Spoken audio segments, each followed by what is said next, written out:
when I listen to your story, you say dirt poor. Yes. Bathroom outside. Yes. It was, we had to make it work however we can make it work. Correct. And then you get that first big check. Yes. And you think the people that gave it to you is awesome because they gave it to you. And it's more money than you've ever seen before until you find out this ain't the right money. This ain't the right amount. Wait a minute. If they got this, why am I getting this? Then you start putting the pieces together and you start saying, it's not right and I'm going to speak about it. See, when I saw Taraji broken on those platforms, it was painful to watch. However, Taraji and I had a conversation over a decade ago. Yes. In my trailer when I was doing the Monique show. And she said, you know, you got to keep on getting it until your turn comes. And I said, Taraji, most of us die before our turn comes.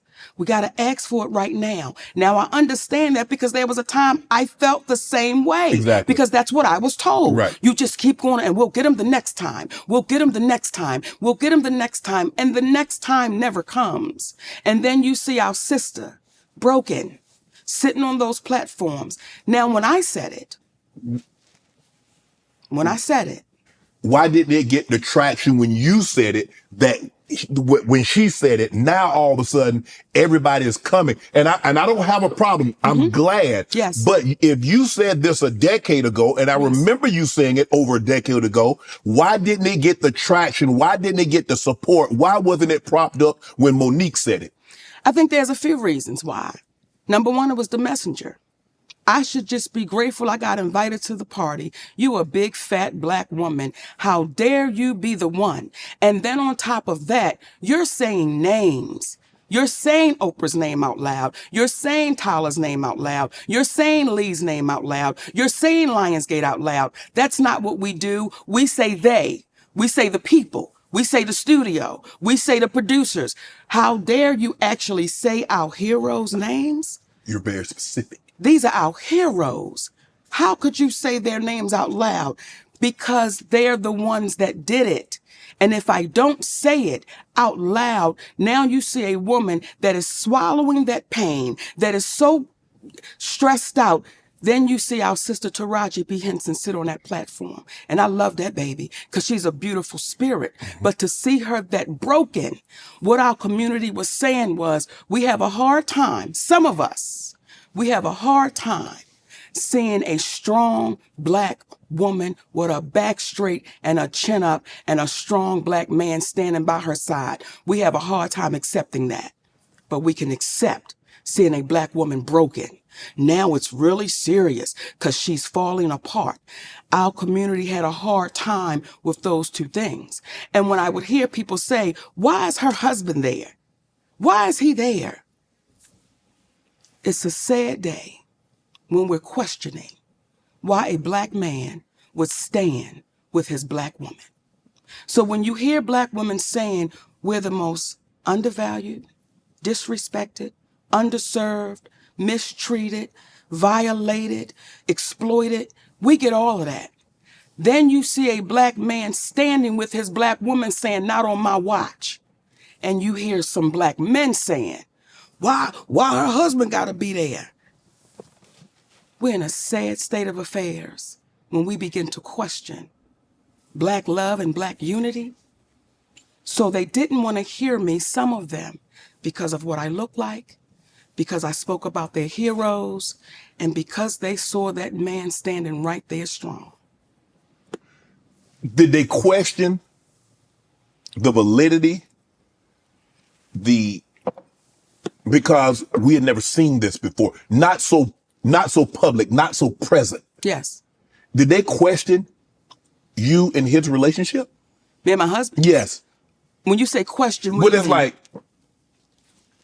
because they did, but I want to understand what because, okay, did they think that was your husband, or what was he, your manager? Because he's been everything. Yes. He's your lover, he's your manager, Name he's your him. confidant. Name him. He's the father. Come on, name him. Whatever he's all encompassing. Yes. He's a toolbox with all the tools that Monique needs. All of them. And so when I heard people saying that, why is he there? Why does he have to be in every interview? Why does he have to be in the background? Why can't Monique do that? Why not?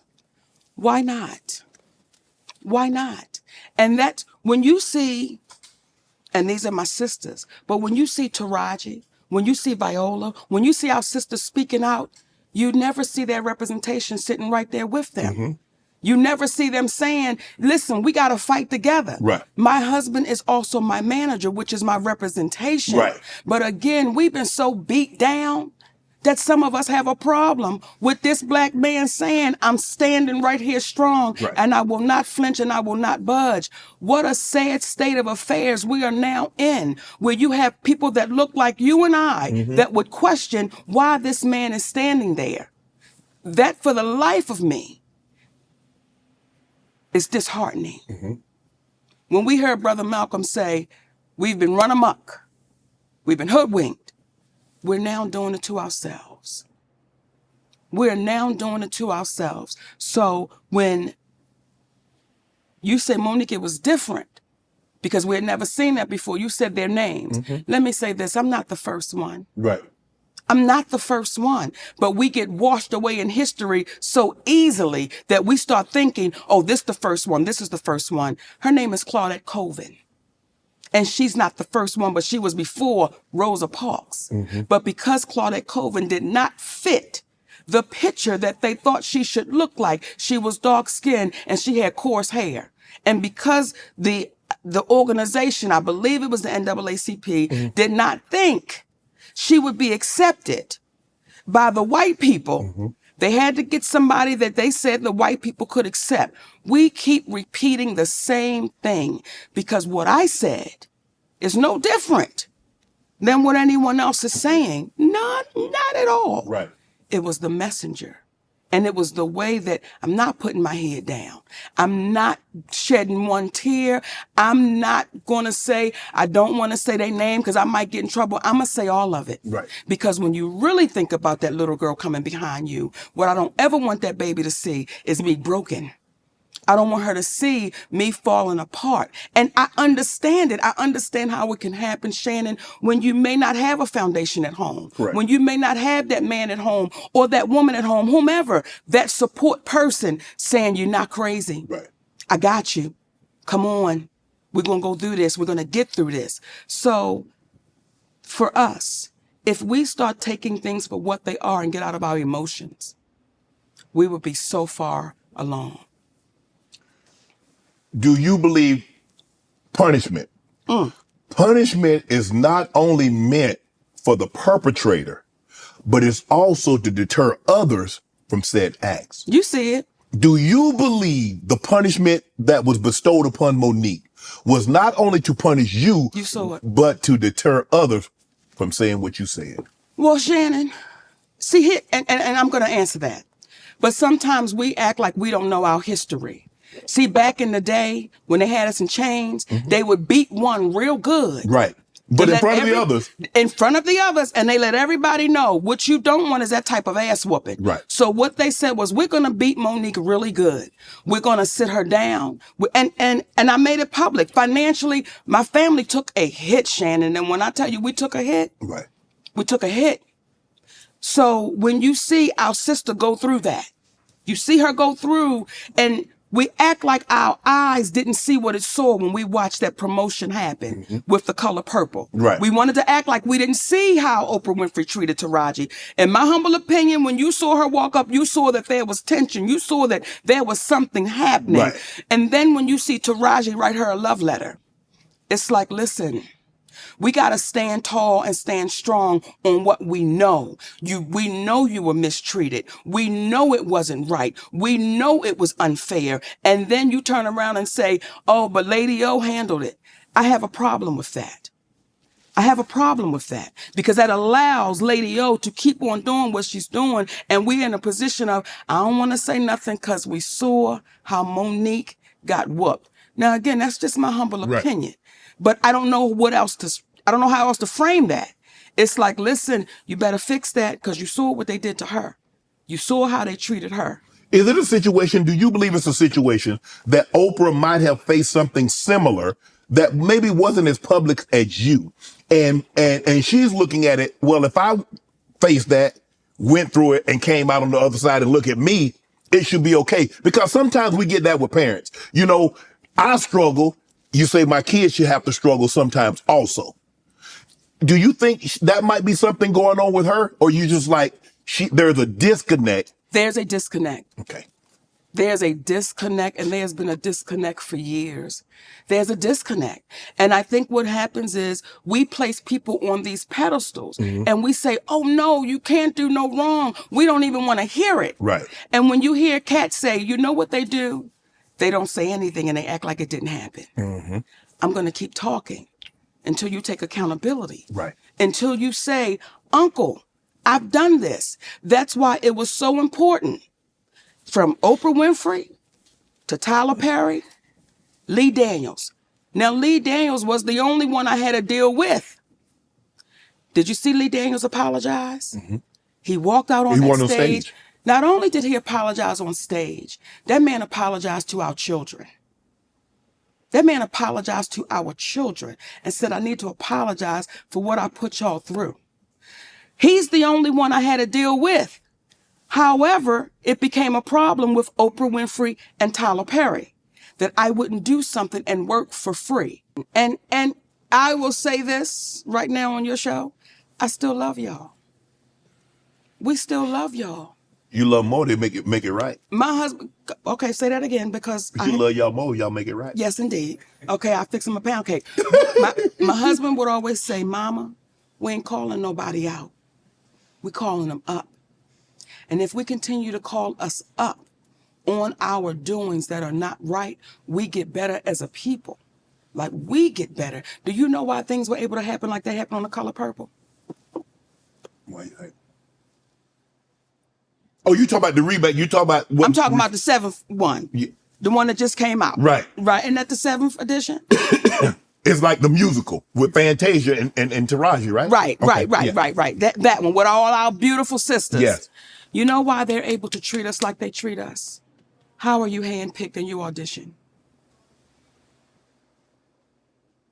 No, if you handpicked, you don't audition.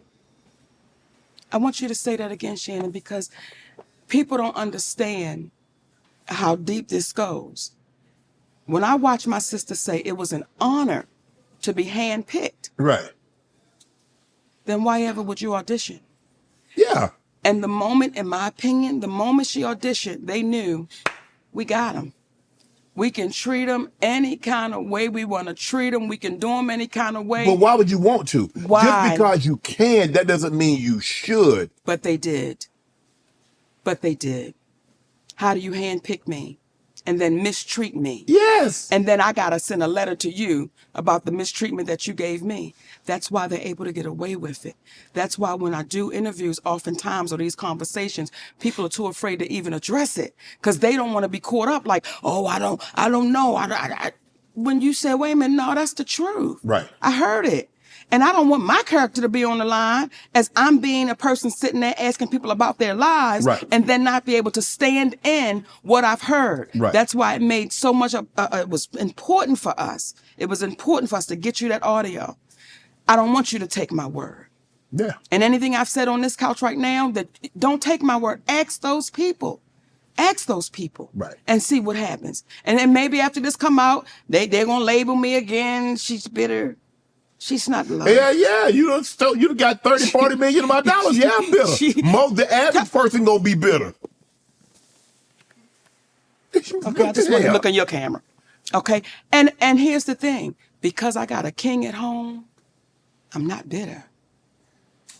I'm not bitter. You just want what's right. We just determined. Right. Not life is too good to be bitter, but we're determined for you to take accountability. Right. That's all. What Sidney Poitier say? It's not how many times you say yes. Mm-hmm. It's how many times you say no. And the moment our baby auditioned, they got set up for no trailers. They got set up for no food. They got set up for no drivers because now in their mind, they think you're desperate. Right. So when Oprah does the one-on-one with Taraji and she begins to run down her credits, the great Taraji P. Henson, then why ever would you allow the audition to happen? Why ever would you allow that?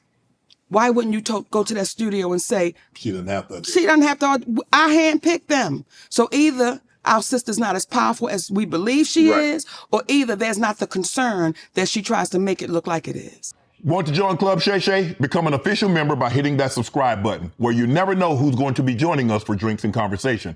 Don't be late to the party, because you know we like to do something before two something.